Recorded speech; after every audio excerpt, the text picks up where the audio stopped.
Well, I'm delighted to be here.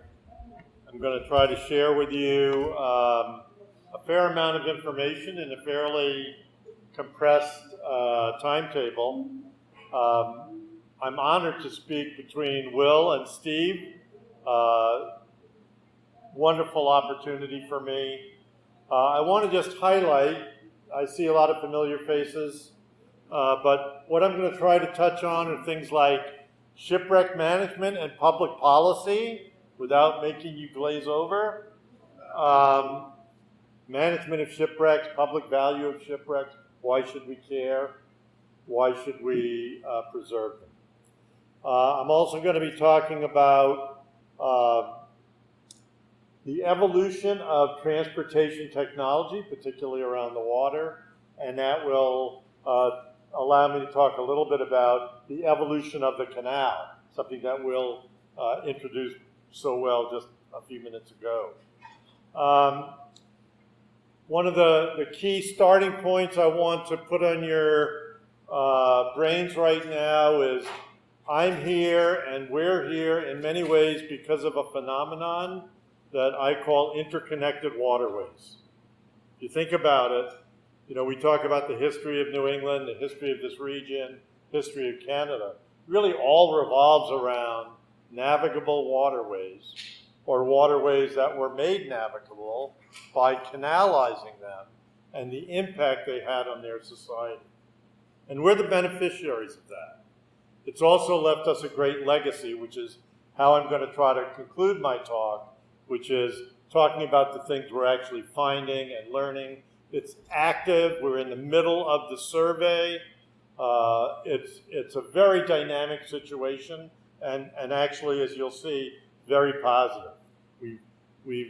I titled this year's, the results of this year's survey in Seneca Lake, an embarrassment of riches. Okay. Also, just FYI, I've got a few 2019 reports reporting on what we did in the survey that might be available after if you want to run me down. And certainly I'll be very open to questions and discussion here and then even after that. The only other thing I'll say by way of introduction, John was only too kind to point out a lot of the hats I wear, but I will say this morning I realized that one of my favorite hats is represented here at this Tugboat Roundup in the tent that shows the Tugboat of the Year winners every year. And I would like to say 2014, the C.L. Churchill was Tugboat of the Year, and I was her captain, and I was thrilled to be here. Okay, that's it for the notes. So we're freewheeling now. Good luck to me and good luck to you based on all of that. So I've already said one of the really critical pieces that you want to understand to realize why we're here and why we have so much to talk about is because of the interconnected waterways.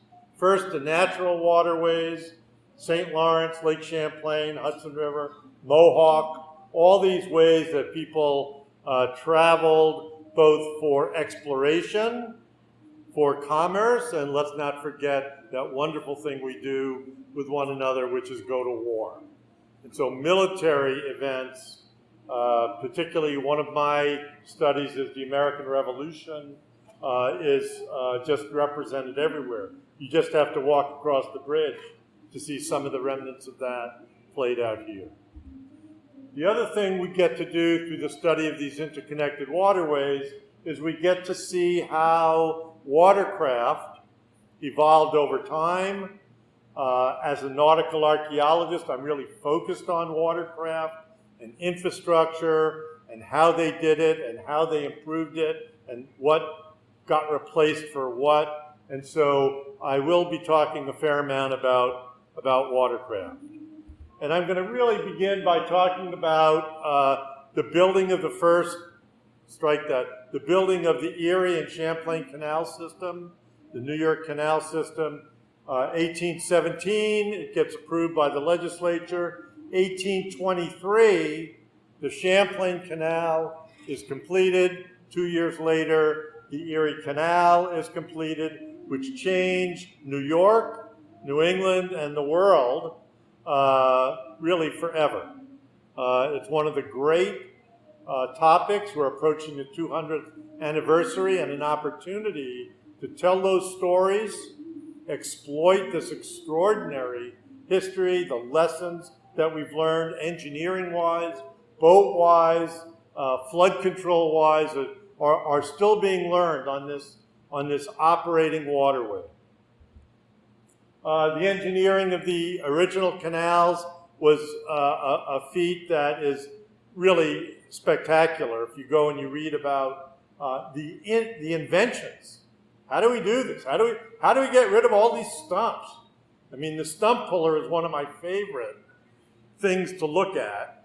We made a model of it because I just couldn't get enough of that interesting logical dynamics. These guys were not trained engineers.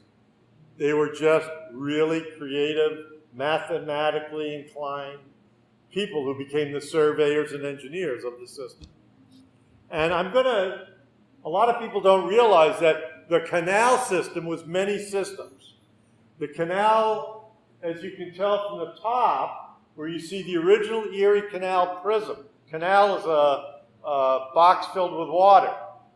And it's highly engineered, highly regulated, just like the highway today. It's not just, let's throw up some water and we'll put a boat on it. So it's got to have a uniform distance at the top, a uniform distance at the bottom, and really importantly, draft. What's the depth? What's the depth of the boats that can go here? And you can see over time, concluding with the canal we see out the window, the barge canal, the canal is really many canals that were built, successful, enlarged, worried about the railroads, enlarged again, so that we have today this wonderful legacy of engineering.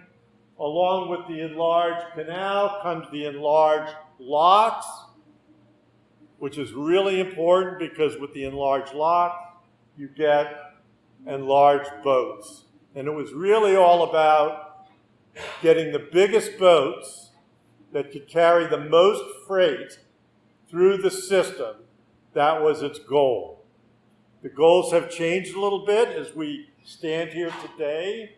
There's still an absolute commercial aspect to the canal, but a lot of the canal use is moving into the realm of recreation and aesthetics, and for me, the study of history, engineering, and ideas. The original canals were powered by horses. I mean, I love that. All the boats that traveled on the canal from the time it was built until the barge canal opened were pulled by horses or mules. That was the source of power. It would be fun for some engineer to work out how much hay and how many oats and how much carbon that created and do a comparison between moving tonnage and the world. There might be some lessons still there that we can apply to our universe. I will point out, and this is really interesting to me. If you look at this is a painting. Young boy looks pretty happy moving his team with his happy dog. This was really a lot more grueling than that for most of them. But you see that he's towing a canal boat. Looks to me to be an enlarged Erie canal boat. And if you notice, there's two houses on deck. There's the stern cabin, which is where the life of the boat took place. That's where the people lived who operated the boat. But what's not always apparent to people, and it's why I want to mention this, you look at the bow of the boat and you see another cabin, a white cabin. That's the stable for the horses and mules.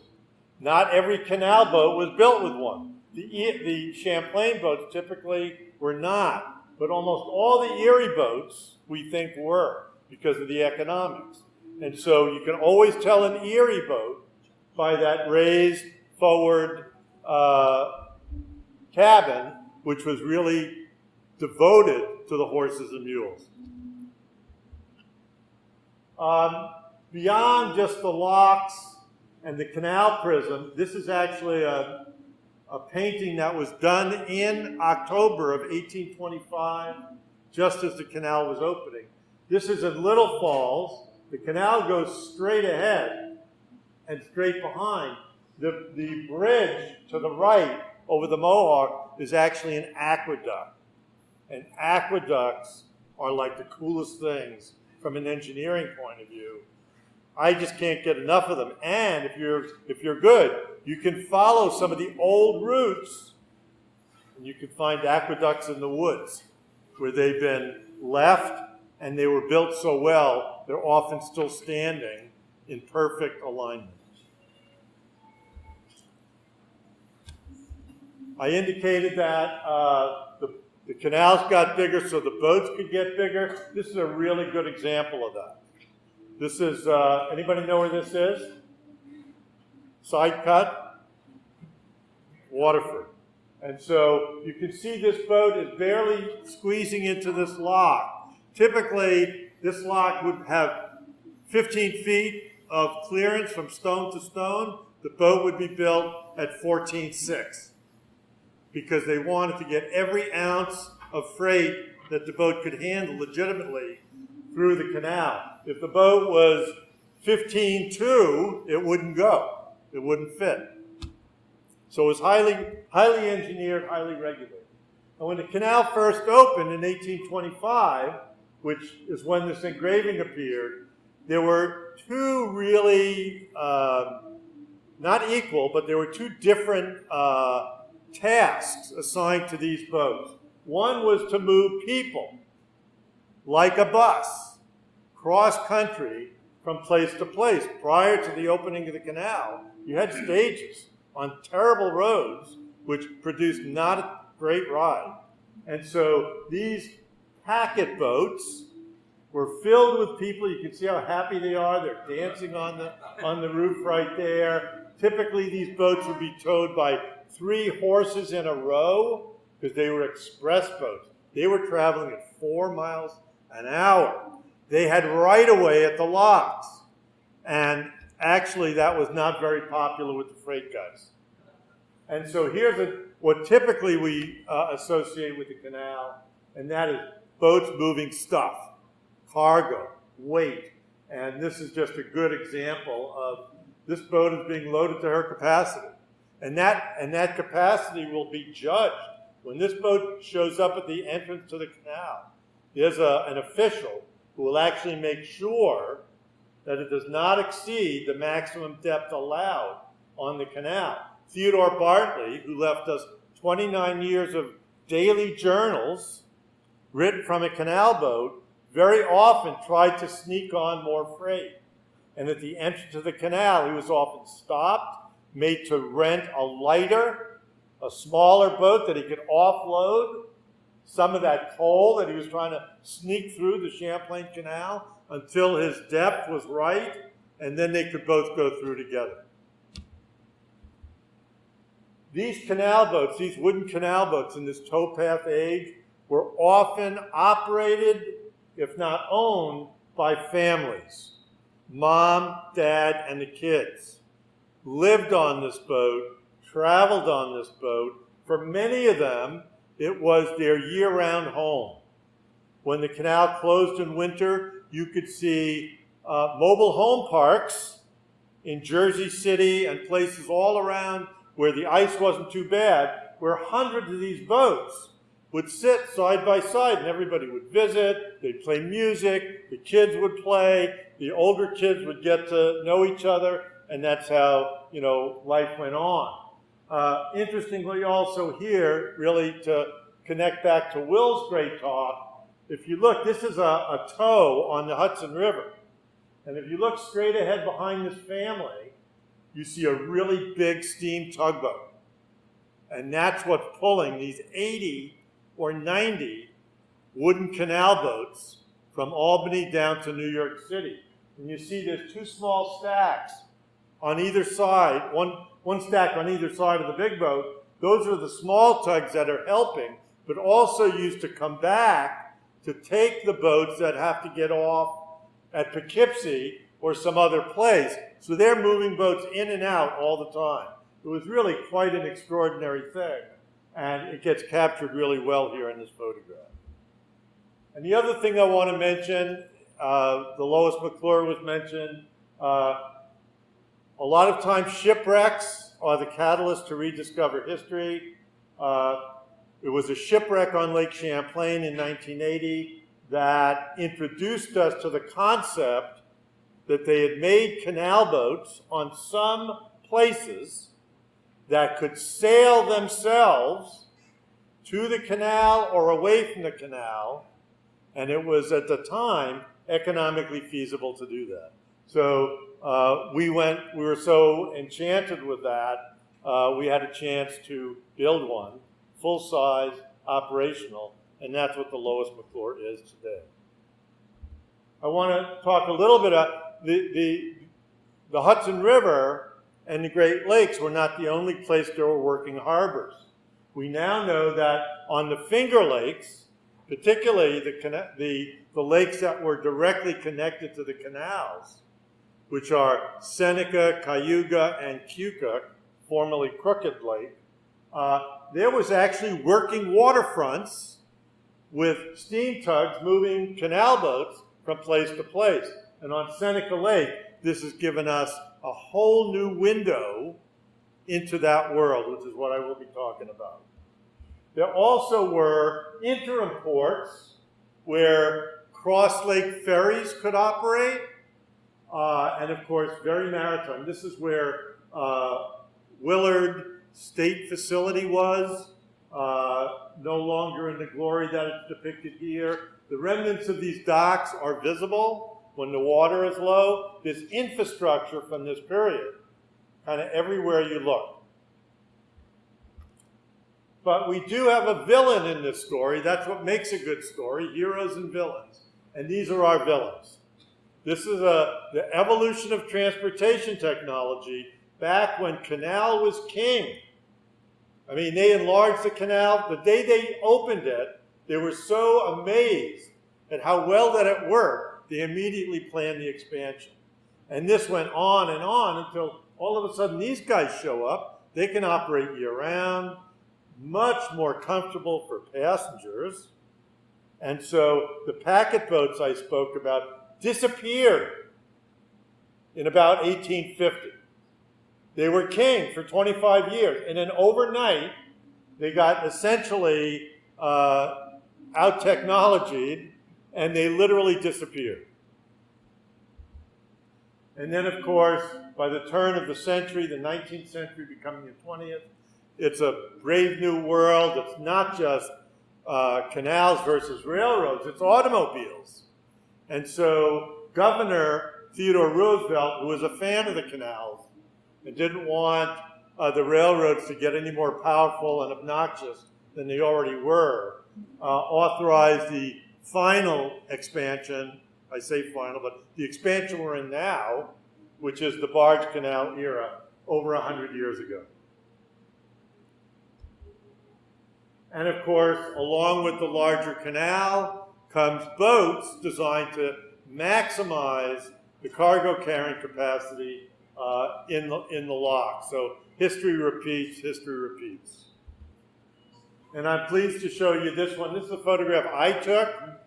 My first job was working for a company called New England Marine Contracting that deployed oil booms around fuel barges that came up from the Hudson River. And I just happened to be at Whitehall when this one was locking through. And again, you can see this is a self-propelled barge, but you can see that there's literally inches on either side of this vessel because they wanted the space for the cargo, not for the luxury of getting in and out. Well, with all of this activity focused on this corridor for hundreds of years, we know that there should be a legacy. And when you look at that historical timeline and the history it produced, it's logical, and it is everywhere. I have made a study of trying to find these places, but even when I'm not looking for them, I run into them. So this is Frankfort, New York, on the Erie Canal. It was the hottest day of the summer. I was walking into town because I used to like to go and find where the Erie Canal, the old Erie, used to go through the town, because the barge canal is on a different transect. And so I went up to a park. It was about 6 blocks away from where our boat was parked. And there's a whole park running east-west with big green space and houses on both sides. Dead giveaway for the canal. That would have been where the green space was. And I started walking it, and then I got to the municipal yard with all the stuff and all the don't come in here signs. You know, you could stub your toe on some iron. And I just kept walking because I could see what looked to be water because of all the trees. And I kept walking, and I walked right into this. Didn't know it was there. Nobody I spoke to in Frankfurt afterwards knew anything about it. This was an aqueduct. That aqueducts took the canal in the air over running water. And so I went back 2 years later with an archaeological team, and we documented the heck out of this. You'll note on the right-hand side of this stone, it looks like there's a bunch of wood. The aqueducts and locks of this period were built on wooden platforms. And it's those wooden platforms that allow them to survive today. They haven't moved because those platforms are still, the wood is as solid as the day it was made because it's underwater all the time. It's not in the air getting exposed to deterioration. So this was just wonderful for me. And then we also know that kind of every place you look, I mean, the canal, the environment of the canal, the backwaters off the canal are filled with what I would call submerged cultural resources, aka shipwrecks, and they are everywhere. So here's a really important observation. I said I was going to talk a little bit about public policy and management of shipwrecks, so let me make it easy for you. Finding shipwrecks is the easiest part of the work. Everybody and anybody can find shipwrecks. You get no points for finding shipwrecks. You get points for how you manage them. These are public resources, which is something we've advocated in our working lifetime. We've changed the law to manage and protect them as public resources. And so I really believe, because of that, we need to share them with the public. And so in 1980, we found this boat looking just like this, the General Butler, just outside the Burlington Breakwater in Vermont.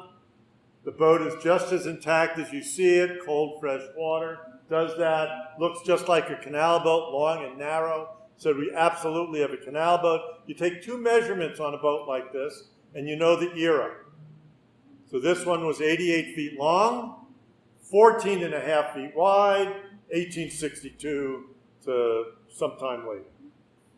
But this boat, towed by horses and mules on the canal, also had elements of sail. And that was a puzzle in 1980.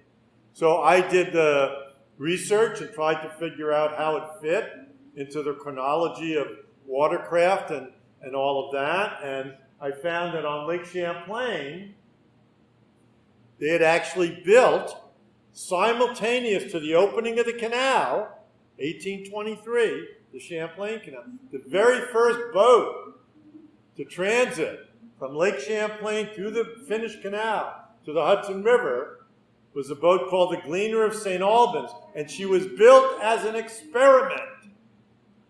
I found this in the Troy Library one night.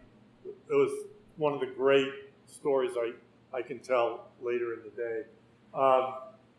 And these boats were built as an experiment because they could sail on the lakes and the rivers like normal sailboats, but upon reaching the canal, they could lay down their mast and revert to the new watercraft, the canal boat. And so we were really taken with this, did a lot of research, 20 years of research on this, wrote the book, if you will, and then we got a chance to build one. So if they're public resources and we want to share them, one of the ways we did early on is we turned several boats, including that one, the General Butler, into an underwater historic preserve program. So it's accessible to divers, public, that dives with very little, a relatively informal system that simply asks, enjoy the boat like you would any other museum, just don't damage it. And divers have been remarkably cooperative over the last 30 years in doing just that. How many of you in here dive? So clearly we couldn't just create a program just for divers, so we struck on a plan to build full-size working replicas based on archaeological research so that they were accurate, they weren't Disneyland. The boats, the replicas we built, have not been better boats than theirs. They've been the same boats. And we were very, very fickle about making sure that we repeated, even their mistakes were repeated in some of the boats we made. This boat was built between 2000 and 2004 when it was launched in front of 10,000 people in Burlington Harbor. We took the classic sailing canal boat of Lake Champlain and we restored the image to the waterways. I'm very proud of that. I'm more proud that after we built it and launched it, we operated it for 14 seasons, going everywhere we could through those interconnected waterways. So the first place we came was to New York City to recreate the trip of the Gleaner of St. Albans. This was just magical for us. 2 years later, we did our first trip out the Champlain and Erie canals under the sponsorship of the Canal Corporation, which has been really supporting our research ever since. And so we have been to Quebec City, Montreal, Ottawa, Buffalo, and every place in between. Over 200 ports of call, more than 10,000 miles, and most importantly, and here you see us with the mast down, just as tradition would have it, traveling on the canal. But a lot of the places we went, we could put the rig up and really show off. This is what a sailing canal boat would look like, where it could sail. This is actually on Cayuga Lake, it's Ithaca, and these masts were put up by Stevie Wonder at the north end of... It was a crew. It was a crew, but I remember Stevie. And we actually left the north end of the lake in about a 30-mile-an-hour wind and made we were supposed to be down there for 4 o'clock for a parade. I think we were down there at 10 o'clock in the morning because it was just, there was just no way to hold it back. Anyway, we survived that. By 2018, we were given a truly extraordinary opportunity. The Corning Museum of Glass approached us and said, hey, 2018 is the 150th anniversary of our parent company, the Brooklyn Glass Works, moving lock, stock, and barrel from Brooklyn to Corning. And they did it, we think, on the waterways, the interconnected waterways. And we want to reconstruct that trip in 2018. We're going to rig out a big barge and do glass demonstrations. And the Canal Corporation says, you guys should do the history. Yeah. So we formed this incredible partnership and worked with them to create a 5-month outreach program that began in Brooklyn, just blocks away from where the original company was. This is in Brooklyn, looking across to Manhattan, the tip of Manhattan.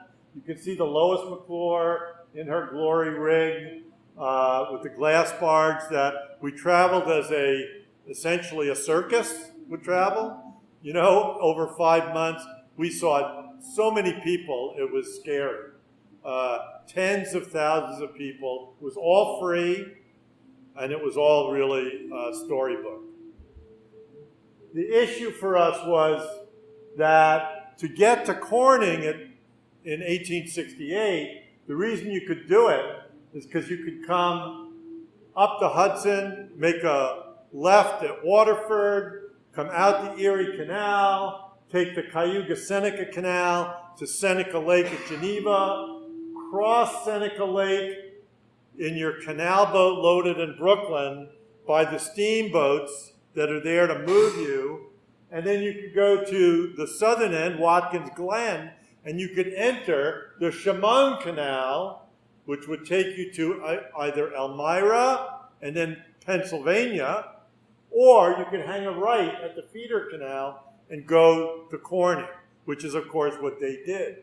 But we knew very little about, there was very little left in their archive about what they did, how they did it, or what it looked like. So they commissioned me to try to flesh that out. And I just loved this. This was just a labor of love assignment for me. Chemung Canal, I'd heard about it, but wow, they went up the side of this mountain. The Crooked Lake Canal went up the side of that mountain. That's just crazy stuff. What did the boats look like? Nobody knew. So I was really getting excited about the possibility of finding one maybe, if we could.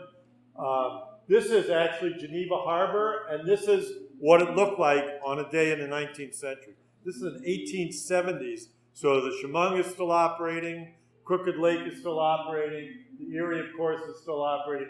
Look on the top right there at that steamboat, that's the Ben Loader towing 25 canal boats from the north end of the lake. They're going straight south to Watkins Glen. Most of these will probably get loaded with coal and then work out through the system. But it really reminded me that with this level of activity, storms, logic, things happen. There should be a collection of some of these on the bottom of the lake. It's a lesson we learned from Lake Champlain and other places. Where people go, they leave their stuff. If their stuff is there long enough, it becomes archaeologically interesting. And so this became a real opportunity. I thought the bicentennial was coming. I would talk this up with kind of anybody that would listen to me. We have an opportunity. Let us survey on Seneca Lake. I bet we can find some shipwrecks there relating to the original canal, part of the bicentennial. And while we were doing the research, Craig Williams, who most of you know, found a newspaper account of 10 canal boats being towed by a single steam tug, running into a storm, and the article was very precise about where they were, what the wind shift was, what happened. And going around Lodi Point, I didn't know where that was at the time, the last boat in the tow, the Frank Bawley, shipped a couple of waves and went down. And so I actually drove there in winter to see if I could follow the descriptions in the newspaper account, and it was so precise that I thought I could put an X on the spot over the top of that shipwreck. And so we got it in our head, let's go out there. Maybe we can figure out what these Chemung, Crooked Lake, feeder canal boats might look like. This is the best inkling I had for what those boats could look like. And this is out of an 1860 painting that's now in the Montour Falls Library.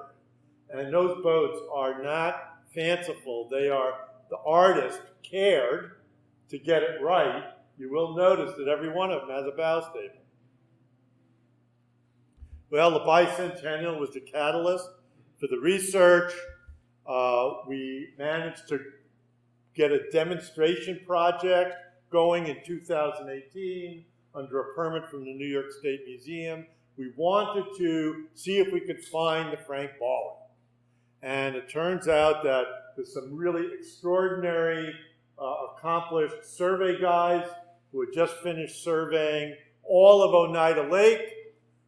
Tim Kaza in the back, Dennis Gerber at the helm. They're deploying a side-scan sonar. We're going out to see if we can find the Frank Bali.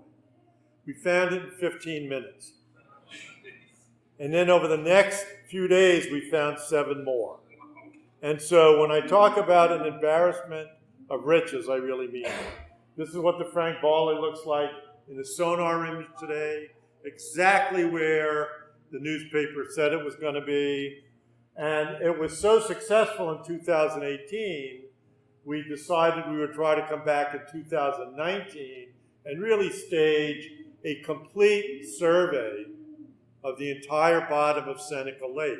It was a process we had spearheaded and learned through working on Lake Champlain, where we had done the same thing over 10 years of time with more primitive equipment.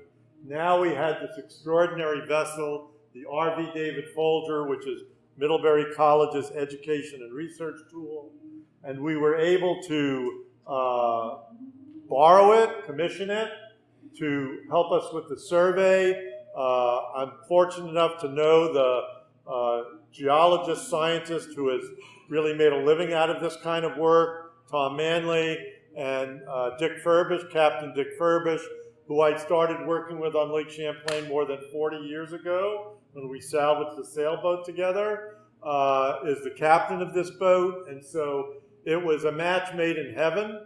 It's a really big boat. How do you get it out here? Oh yeah, the canal.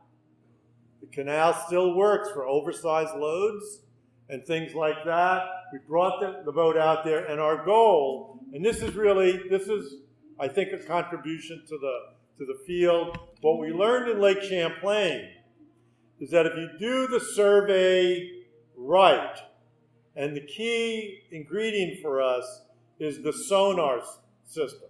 The sonar system images the bottom, and we can now capture all that data on computers.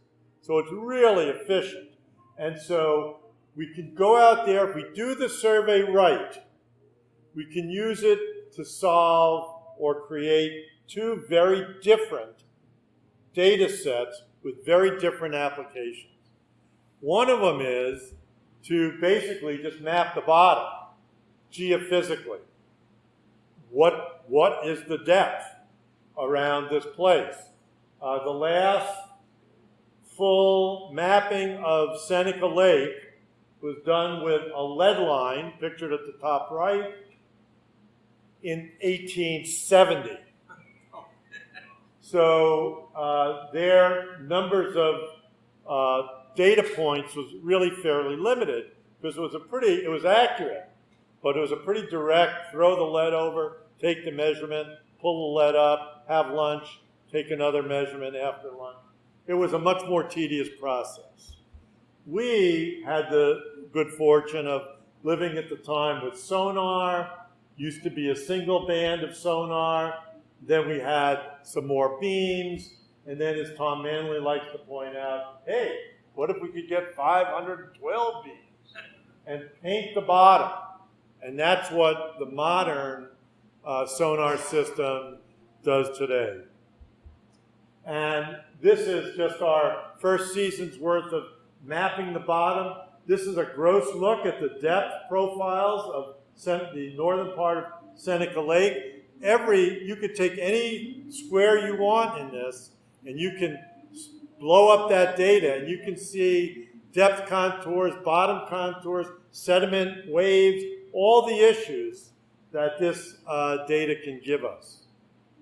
But if we did it right, we also knew that we could inventory the submerged cultural resources managed by the state of New York on behalf of the public. We knew that if we did the survey right, by the time we were done, we could tell you how many boats were out there, what they were, what their condition was, what their archaeological significance might be, where it was, and we did that. We're doing that. And so at the end of 2019, we had found 16 shipwreck targets, most of them of first generation, the smaller, more interesting, less of them ever seen or studied canal boats. And because it's cold, fresh water, they're intact. So you get a bow shape that's different than the enlarged Erie wooden canal boats.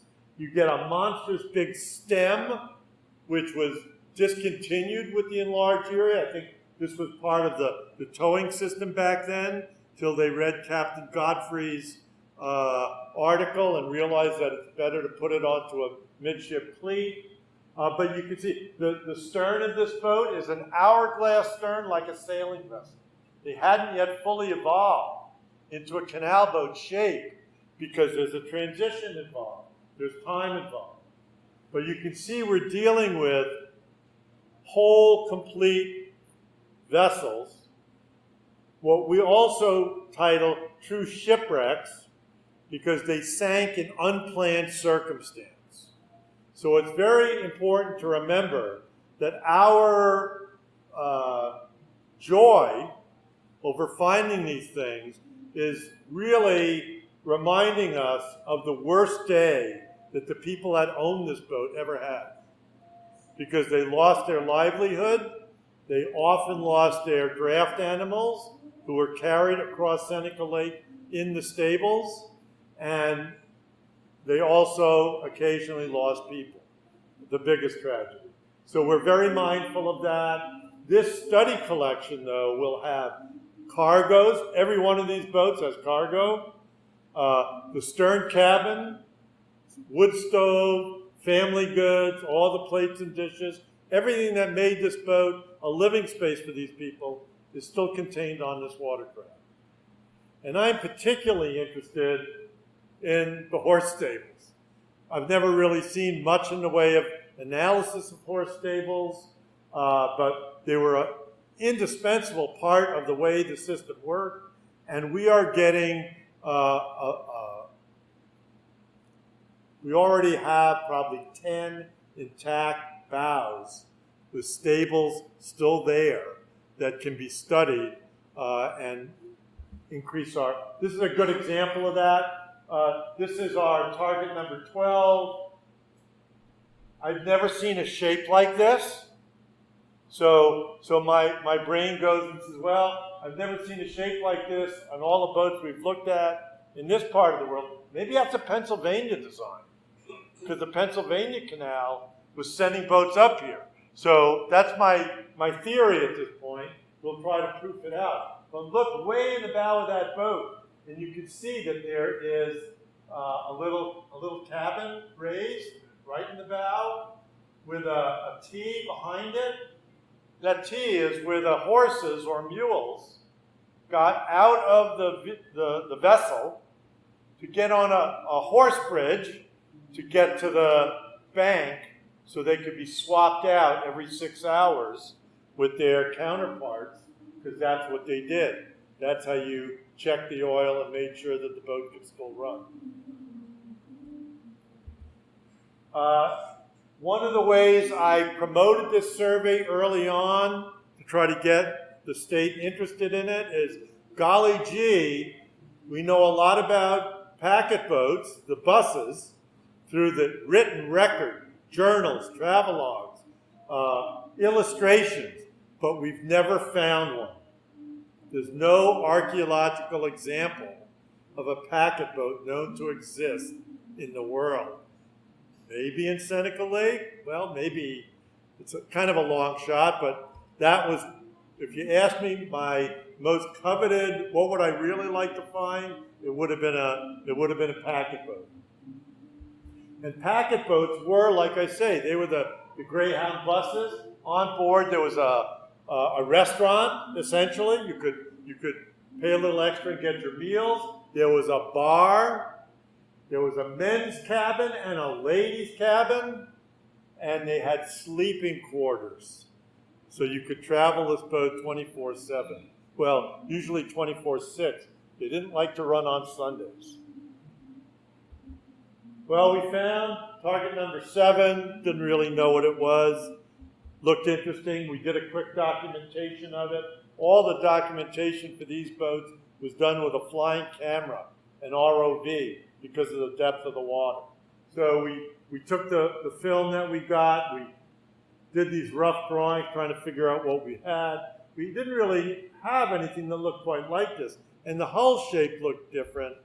We went back in last year with a more sophisticated camera. This is Tim Kaza, really an expert at this kind of work, and we documented that site again with this more sophisticated camera system, and we got 3D images of it. And I'm here to tell you, although we announced this last year, that this is now the only known example of a Erie Canal packet boat that's known to exist. It's priceless in its detail and information, and the interior lays out just right. You can see where the partition was between the men's and the ladies' cabin. It's a real treasure trove of information. We're here this afternoon to hear about some exciting findings from the Seneca Lake Archaeological and Bathymetric Survey Project. It's an important project. We are here to announce an historic contribution to the history of our nation, and that is the discovery of an original packet boat used by passengers in the Erie Canal 200 years ago, resting at the bottom of this lake. Never before has this been discovered. What we're doing is we're preserving the treasures of the New York's canals and using state-of-the-art equipment to capture never-seen-before images of intact canal shipwrecks.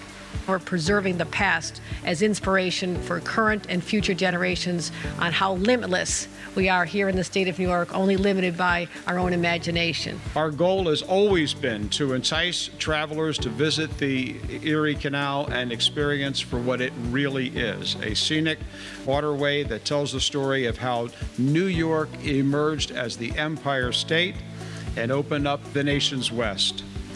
These new discoveries not only support that goal, but will make this experience richer for all involved, connecting our state to both its past and its present. We have discovered in the deep waters of Seneca Lake the world's only known surviving packet boat.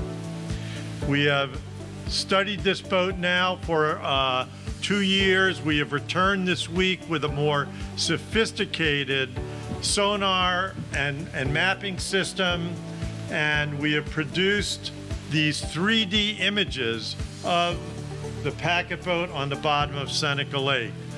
We have located a total of 16 intact early canal boat shipwrecks, a priceless collection of New York State's underwater cultural heritage, with the potential to significantly enhance our understanding of the past and therefore inform our road to the future.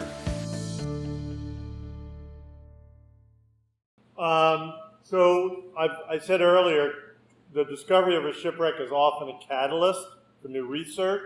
So when you study about packet boats, the thing that I gleaned from these early studies was packet boats ran on the canal. They interconnected with other packet boat companies.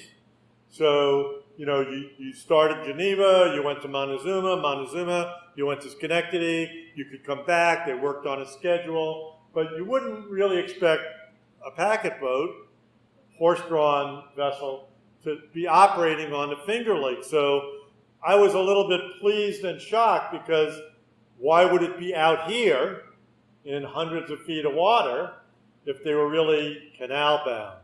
And then one of our researchers, a young historian, 17-year-old high school intern, located some additional ads just 3 years later. They're advertising boats that will forward freight, passengers, and furniture throughout all these places, and you can go from Geneva to Penn Yan, which is Crooked Canal, and you will go to all the landing places on Seneca Lake. So these boats, documented, are leaving the canal and getting out into that potentially lethal environment when the wind blows, and that's probably why we have that one there. Well, let me quickly tell you what we did this year. 2022 was a big year for this survey. We had gotten an inkling that the Folger might not be available to us after this year, so we set our sights on completing the multi-beam sonar mapping of the entire lake. We had done 30% up until now. Now we were going to try to do 70%. I reserved 30 research days. We did it in 26, thanks to the skill of Captain Rich and Tom Beardsley, who most of you know is a Tugboat Roundup guru, but he's also really an excellent expert mariner. And between those two guys, we worked long days, efficient days, and we were able to capture everything we went out there to do on the multi-beam sonar. You see Tom Manley at the far end, Aaron Hogan, a graduate of Middlebury College, and a student of Tom's getting ready to deploy the sonar. And then you can see the frenetic detail. I mean, this is tedious, boring, everyday, mow the lawn work for 10, 12, 14 hours at a time. You know, stopping to grab a banana or to, you know, take a piss stop or something. But otherwise, we're surveying. And so every single, and the goal is there's no gaps. There's no spaces. If there's a little piece of space, we get to go back and do it again. So we have literally captured 100% of what the multi-beam sonar can give us. We also wanted to add some additional data as part of the geophysical survey. So we also used this chirp. This reads the sediment layers beneath the water, gets deployed, and gives us a reading of what the bottom is like, where's bedrock. And geologists can tell an awful lot about the environment with that. Inside the boat, we have two people always looking at the data. This data is coming in. It's not just, oh boy, we have a shipwreck, so now we'll do a recording. We'll take a positional data. Everything is recorded. Everything is documented. Every target, geological or cultural, is called out and inventoried. It's really an extraordinary process. And this year we had, in my opinion, the dream team of crew to pull this off, because this was an ambitious survey, and we did it 4 days early. And we were not disappointed in the geophysical findings. Remember, a lot of this comes from lessons learned from Lake Champlain. Tom and his wife, Pat Manley, had already seen things like this on the bottom of Champlain. This is evidence of an underwater landslide of sediments that have slid downhill in these steep glacial lakes, probably triggered by earthquakes in the Quebec zone. And so this is now under further study. We also, at the southern end of Seneca Lake, found a phenomenon called pockmarks, which again had first been seen in Lake Champlain. And here they were clustered in quite high numbers at the southern end. And this is of great interest to the environmental planners in the DEC that we're working with. From a nautical archaeology point of view, it was the embarrassment of riches, because we're looking at the 70% of the lake we haven't imaged before, and not surprising, there were a lot of shipwrecks. And some of them are obvious, like this canal boat pictured here, completely intact, with the two big hatches. Or this canal boat, which has all these features on it that we can diagnose with sonar, but also eventually every one of these targets will have a camera sent down to it. And this one here, which is another canal boat, but this one is in shallow water, which was actually, for the first time, most of the boats we found have been 200 feet or deeper. Now we're finding shipwrecks between 100 and 100 feet of water and 60 feet of water. Those shipwrecks become eligible for potential public sites in underwater preserves. So we will do an analysis of all these shallow water sites as to the appropriateness or not of their being incorporated into a program like that. We also experimented, this is Captain Rich on the stern of the Folger. We've been working with the Erie Canalway National Heritage Corridor under a grant from the Power Authority to create a curriculum about the Seneca Lake Survey and all the processes and hard science and humanities science that we get to touch through this project. Here we had a group, this was 60 kids coming from the middle school in Ovid and coming through the boat in smaller groups. Rich is orienting them to how we use the A-frame to deploy various pieces of equipment and what we do. Inside is Tom Manley sharing results of some of the geophysical stuff. Nobody's more excited about the geophysical stuff than Tom, and he does hold your attention. We also had some scientists with us. These are, to the far end, two scientists from the DEC who are fascinated with the data set that's being created. And you might recognize from the back Brian Stratton, who's along to see what we're doing, how we're doing it, and how it impacts our knowledge of the canals. And because I don't want to just repeat a lot of history for you, I've got an announcement to make for you today. So you look at this ad, which I located during the study for the Corning trip, and you see they talk about a thing called a first-class lake boat. Well, that immediately triggered in me, what do they mean by that? Because I'd seen similar language on Lake Champlain describing what we call sailing canal boats. Were there a class of sailing canal boats on Seneca Lake? Because no one's ever really reported that. Shipwreck as a catalyst for new research. I'm here to tell you that Target 5 is the first located sailing canal boat of the Seneca Lake region. So what are we going to do next? We're going to propose that we continue the survey onto Crooked Lake, Keuka Lake, connected to the canal, through that ridiculous mountain climbing small canal that took you up the mountain into Penyan. And we also want to survey Cayuga Lake.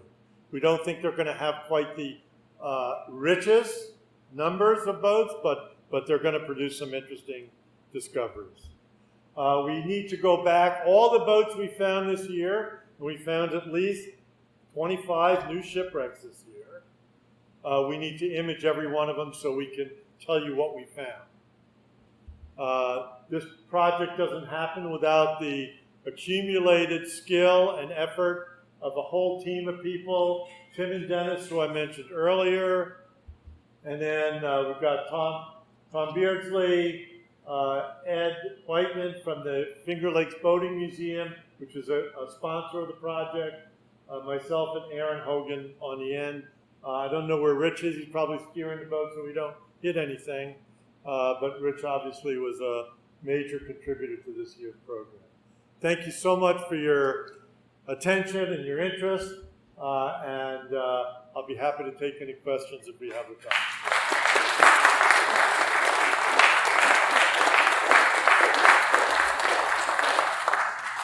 Yes, please. Did you say you have no photographic records of packet boats? I started this study thinking there were no photographic records. Recently, I have seen a couple of photographs because on the there are a couple of canals, lateral canals, that lasted. I mean, the Chemung Canal closed in 1878, Crooked Lake same year, 1878. Some of them went a little longer. Some of them, even in that lane, in that distance, that time period, kept packet boats going. They kept cutting their routes back, but they existed. They continued into the age of photography. So I have now seen a couple of photographs of packet. Fabulous. That may be one of the places I've seen it. We have two really good ones with packet boats going through that lock right there. Great. That's great. I'd love to see it. Give me a phone. I probably photographed it at one time because we stayed there many times. The Schenectady Yacht Club was a great host to the Lois McClure. Yes, sir. Discover anything in Seneca or that naval installation? Say again. On Seneca, did you find anything in the naval installation? Yeah. Did we find anything related to the naval installation? Yeah. Well, the good news is that we work very closely with the Navy sonar barge folks. We always wanted to know when we were there, what we were doing, just so they didn't freak out. And one year they actually asked us to help relocate their moorings and eyeball those. So we did. We imaged those for them. We didn't find any surprises. We did spend enough time around Seneca Lake that, I could write a book about the folklore of what's out there based on the submarines. There's all kinds of things. I mean, I would expect Vladimir Putin to show up there one of these days. One of the longest rumors going is a guy drowned in Seneca Lake and Yes. his body was found in Cayuga. Yes, absolutely. It's great. I mean, this year we were hosted for 2 weeks we were hosted by first the Sampson State Park, Seneca Resort folks in that new marina. It was terrific. And then the Watkins Glen Yacht Club hosted us for 2 weeks. And, every night some yacht club folks would come by. I'll tell you, if I could have written down everything they said, I could write a book about it. Because there's so much folklore, legend. I'm inclined to disbelieve most of it. But the reality is if there was a persistent history that you can document on the surface, we should see evidence of it below. For example, in Cayuga Lake, I know they had at least one horse-powered ferry that they used for cross-lake purposes. Nothing we would like more than to be able to find that boat.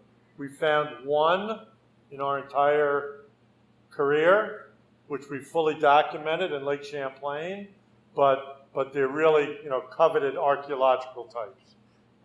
So, we still have a lot. I mean, we found 25 things we're calling confirmed shipwreck targets just from the sonar. We don't really know. I mean, I could tell you what the canal boats were. They give off a pretty distinctive signature. But what the others are, we don't know. So it's a wonderful opportunity to just put that inventory together. Yes, ma'am. In any of your recovery, not recoveries, the surveys, have you ever found skeletons of anything? Because you said off the drafting. Yeah, and What do you do? Yeah. That's a skull. right. It's a great question. Every boat that we look at that's sunk in unplanned circumstances, we presume there could be human remains or animal remains. We work under permits, and those permits usually have criteria. If you find human remains, you will stop and report it to the New York State Museum so it can be, and that we're all for that. And so we're very sensitive about that. There's a boat in Lake Champlain, sank in 1825, with 5 young men and boys on it. that the boys, the 5 boys, were never found. They are undoubtedly embedded in this shipwreck. And so we found the boat, we looked for human remains, did not see anything obvious, filmed the boat, never been back. It's a sacred site from my point of view. It's a grave site. Would it make a good underwater preserve? No, because it's a grave site. So we try, we make a lot of the stuff up as we go and try to be first and foremost respectful to the people who came before us. Yes? Yeah, on the packet boat there, when it was out on the lake, what they do, just put it in one of the big tows? I mean, how did it propel itself out the lake there? Either it would have been part of a tow, Yeah. or, and we don't know this yet, or because the packet boat was on a schedule, Yeah. it could have been they got a small steamboat and just, it was dedicated. Yeah. And so, because they were telling people, if you get on at Geneva, we'll get you to Peach Orchard Point, where there was a landing. We'll get you there by, if you get on at the 2 o'clock boat, we'll get you there by 6. And so to keep a schedule like that, they would have almost had to have their own dedicated service vessel. Yeah, because it was quite a tow. It's not. Yeah, a big tow would not have worked. They were not set up for that. Well, thank you so much for your attention. I'll be around for a while for any additional questions or discussion, but thank you so much.